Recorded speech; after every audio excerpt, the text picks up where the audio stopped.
मायावती जी तो अब एक बार फिर चुनाव की तैयारी में है। वो हम तो चाहते हैं लेकिन वो संघर्ष नहीं कर रही। जो भी आया भाई पीछे नहीं मारा आया, किसान की किसी ने ना सुन के दी। योगी सरकार संज्ञान ले, ध्यान दें और गन्ने का रेट कम से कम 500 रुपये इस सत्र में दिलाया जाए। नमस्कार, मैं हूँ ऋषिकेश कुमार। पश्चिम बंगाल और महाराष्ट्र में शिवसेना की टूट के बाद देश की राजनीति में प्रमुख तौर पर यह चर्चा हो रही है कि उत्तर प्रदेश में 8 महीने के बाद होने वाले विधानसभा चुनाव में क्या भारतीय जनता पार्टी के मुकाबले समाजवादी पार्टी के सांसदों के टूट की अफवाहों को बल मिलेगा, क्या उसमें सच्चाई है, क्या इसको लेकर एक मनोवैज्ञानिक दबाव बनाने की कोशिश की जा रही है।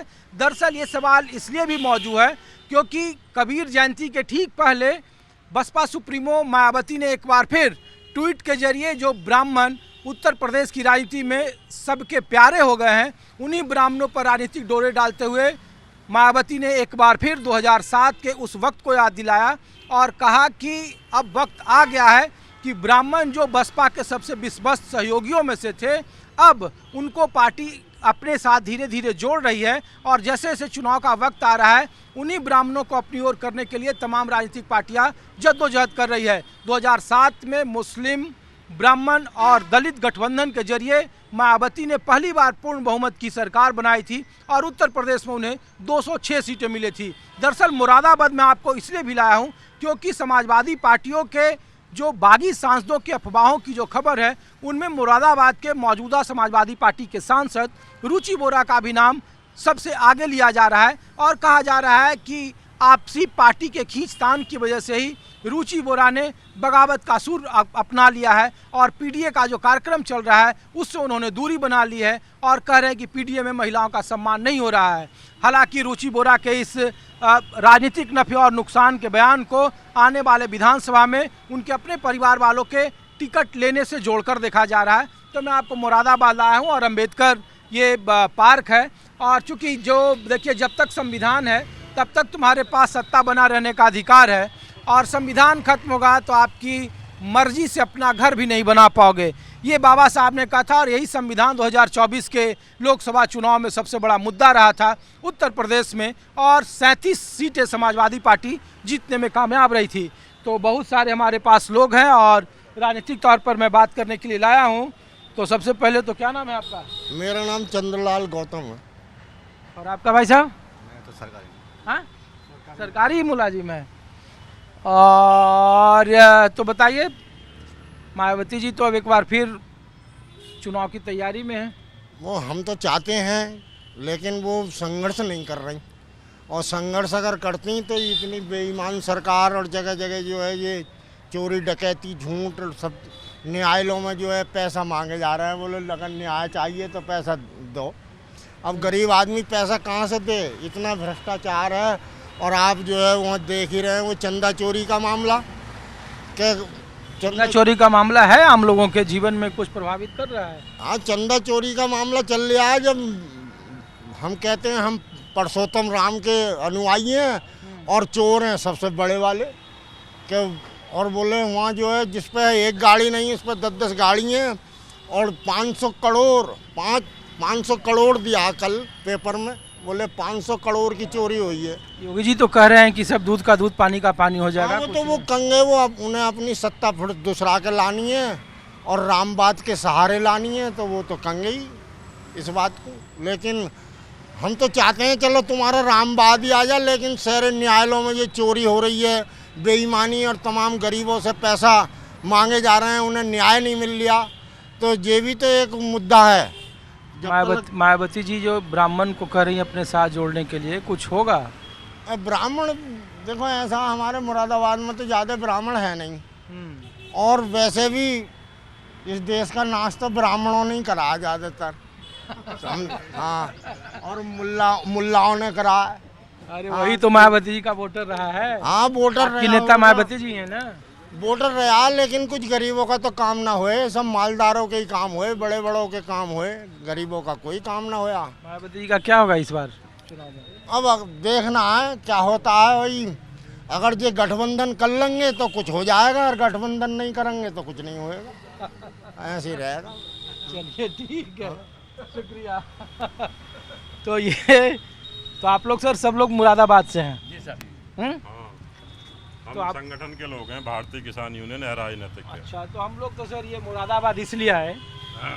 कि पूरे देश की राजनीति में देख रहे हैं ना कि महाराष्ट्र की शिवसेना ने 9 सांसद जिनको चुन के भेजा था 2 साल पहले, वो अब बागी हो गए और कह रहे हैं कि हम भारतीय जनता पार्टी के साथ समर्थन, एनडीए को समर्थन देंगे। तृणमूल कांग्रेस के बंगाल में देखिए कि 2 साल पहले अब 21 सांसद थे, वो अब कह रहे हैं एनडीए के साथ होंगे। अब उत्तर प्रदेश में 8 महीने के बाद चुनाव होना है, तो मुरादाबाद इसलिए आपकी जो सांसद हैं रुचि बेरा, जी जी। तो उनके बारे में भी कहा जा रहा है, कई तरह के कयास हैं और जो उनके बयान हैं, तो आप लोग समर्थक, आपके सांसद क्या बीजेपी के समर्थक वाले हैं आप लोग या? अब मैं बताऊंगा, अध्यक्ष जी बताएंगे। थोड़ी जी। पीछे हो जी। हाँ।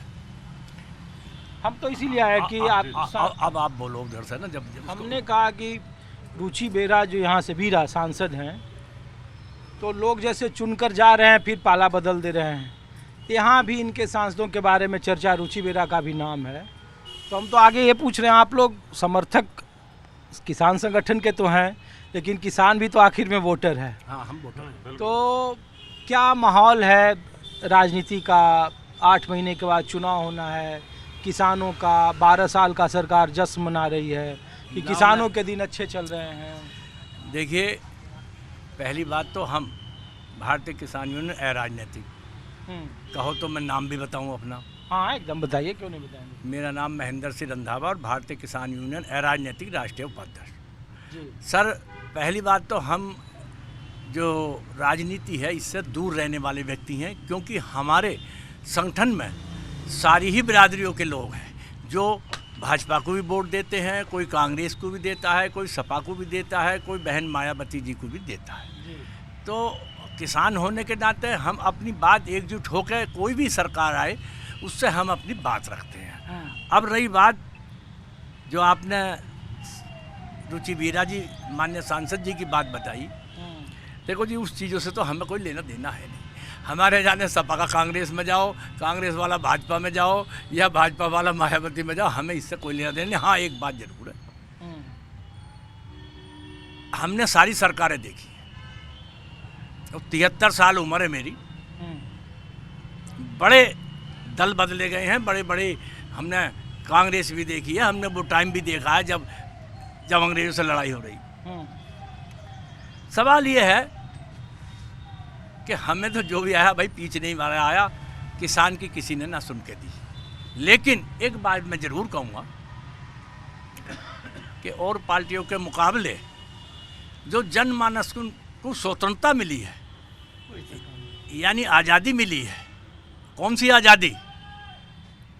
पहले हम अगर गांव से निकल रहे तो मुरादाबाद लोग आने में असमर्थ थे। हम पता नहीं किस जगह लुट जामे, बसें भी लुट जाती थी, तमाम आतंकवाद था। आज ये बात जरूर है, इसके अलावा कानून व्यवस्था की आप बात कर रहे हैं? हाँ। कि ठीक हुआ है? कानून व्यवस्था योगी जी की बहुत अच्छी रही है, इसकी हम प्रशंसा करते हैं। अयोध्या गए कि नहीं आप लोग? अब सुन लो, मैं तो नहीं गया अयोध्या, मैं अयोध्या नहीं गया। हम तो भैया ज़्यादा मंदिर मस्जिदों को ना पूछते, हम तो अपना किसानी करें यार, भगवान का नाम घर बैठ के ले। मैं हम बताऊँ, मैं इसीलिए आपसे पूछा कि किसानों की पैरोकारी करने वाली पार्टी आरएलडी भी थी, चौधरी साहब एक वक्त में, मैं पूरी कह दूं, तो मैं इसीलिए आपसे ये सवाल पूछ रहा था। मैं पूरी कह दूं। सुनो, जी। सवाल ये है, किसान की ये भी ना कह रहे। नहीं, मैंने इसीलिए कहा कि आरएलडी पिछली बार मेरी चुनाव में आरएलडी से इधर था, किसी से इधर तालमेल नहीं है। मैं किसी भी राजनीतिक के, हम जो लोग हैं किसी राजनीतिक दल के व्यक्ति नहीं हैं। जो सही है वो कहेंगे हम। हमारा कहने का मतलब ये है कि किसान की बात तो किसी सरकार ने सुनी ना। मगर इससे हम एक बात से खुश जरूर हैं कि भाई जनमानस को स्वतंत्रता मिल गई। धी बेटी हमारी कहीं घूमे, पहले स्कूलों में भी नहीं जा पाती थी और तमाम गुंडे रस्तों में खड़े हो जाते थे। अब किसी की आंख भरकर देखने की हिम्मत नहीं है। योगी जी की सरकार ने किसानों को बिजली फ्री कर दी है और ये बहुत अच्छा है। किसान इससे खुशहाल है। ट्यूबवेल सब बढ़िया चल रहे हैं, दिन में बिजली आती है, सुबह आ जाती है, शाम तक चलती है। वक्त में घूमते थे इधर तो गन्ना और जिन्ना और किसान, यही तो बात होती थी। सुनो, रेट तो इन्होंने कम दिया, जो और चीज़ें जिनसे बढ़ी हैं उनके मुकाबले पे हमें रेट तो कम दिया। वैसे मिलों ने पैसा टाइम पे दिवा रही है सरकार। और भाई सबसे ज़्यादा खुशी हमें यही है, हमें 1000 रुपये हो, इससे तो हमें 100 रुपये बच जा, तो अपने तसल्ली से बैठ खा ले, और वो 1000 को भी लूट के ले जा और हमें भी मार जा, तो उससे हमें कोई फ़ायदा ना हो। चलिए ठीक है। तो अब योगी जी से हमारी मांग रहेगी इस बार कि भाई योगी जी तमाम महंगाइयों को देखते हुए किसानों की कुछ फसलों का भी दाम बढ़ा दिया जाए। जैसे गन्ना है, गन्ने का दाम बढ़ा करके 500 रुपये होना चाहिए कम से कम, जिस पर योगी सरकार संज्ञान ले, ध्यान दें, और गन्ने का रेट कम से कम 500 रुपये इस सत्र में दिलाया जाना चाहिए। और चुनाव को लेकर क्या है? चुनाव के पहले चुनाव तो देखो जनता तय करेगी, और जब कानून व्यवस्था यहाँ जनता ही बैठे हैं, किसान से बड़ा जनता जब अच्छी रहेगी, जब कानून व्यवस्था जनता को जब अच्छी मिलेगी तो जनता बराबर वोट देगी। अब देखते हैं किसको देती है। चलिए ठीक है। तो सब लोग, आप लोग एक ही संगठन से हम हैं? एक संगठन से हैं, लेकिन हमारा एक नियम है, हम अपने लोगों को बाध्य नहीं करते, जिसका जहाँ मन करे वहाँ वोट दो। अरे सर, कहने को अराजनीतिक है ना, लेकिन जब आप ये टीवी में बोल रहे होंगे और देश जब देख रहा होगा, तो आप जैसे ही बोल रहे होंगे देश समझ जाएगा कि किसके समर्थक है और किसके नहीं है। तो ये सच बात तो कही जाएगी भाई। भाई आप सच तो बोल ना रहे हैं। नहीं, तो मैं इसीलिए बता रहा हूँ ना कि भाई जो आप कह रहे हैं और जो आपका डिमांड है, तो जैसे ही हम पत्रकार तो बाद में, जो आम जनता आपको देख रही है वो पहले ही बता दे कि अच्छा किन के समर्थक हैं और चुनाव में किधर जाएंगे। शुक्रिया आप लोगों का।